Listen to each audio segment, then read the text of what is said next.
చూడండి, మొదటి హరిత విప్లవం రెండవ హరిత విప్లవముల మధ్య తేడా చూడండి. మొదటి హరిత విప్లవం అనేది చూడండి, ద ఫస్ట్ గ్రీన్ రెవల్యూషన్ దేనికి అధిక ప్రాధాన్యత ఇచ్చింది?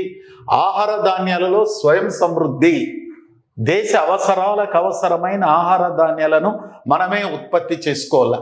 రెండవ హరిత విప్లవం ఆహార ధాన్యాల ఉత్పత్తిలో స్థిరత్వం మరియు రైతుల ఆదాయాన్ని పెంచటం.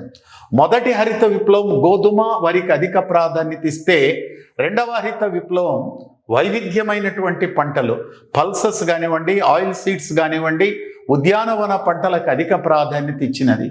మొదటి హరిత విప్లవం రసాయనిక ఎరువుల వినియోగం వల్ల ఆహార ధాన్యాల వినియోగాన్ని పెంచాలనుకుంటుంది. But the second green revolution వాతావరణంలో రీసైలెన్స్ సాధించి బయోటెక్నాలజీని ఉపయోగించి ఆహార ధాన్యాల ఉత్పత్తి దిగుబడిని పెంచడానికి.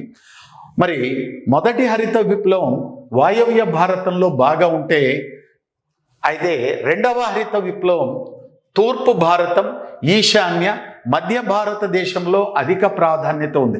This table is very very important. గోధుమలు, బియ్యము, green revolution, MS Swaminathan, right.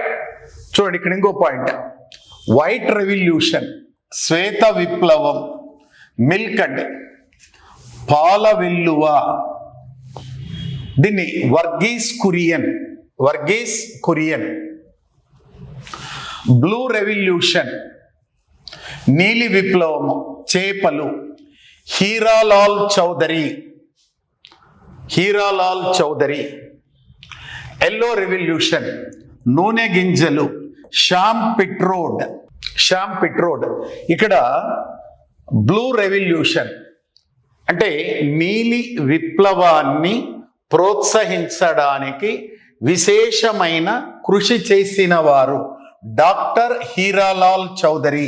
Brown revolution, cocoa coffee. ఇక్కడ ఈ పంటలు కూడా ఉన్నాయి చూడండి, కోకో కాఫీ ఇదో చూడండి. HL brown. రెడ్ రెవల్యూషన్ చూడండమ్మా, tomato, meat, Vishal Tiwari,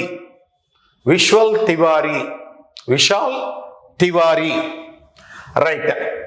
blue revolution చూడండి, దీనికి ఎవరంటే హీరాలాల్ చౌదరి.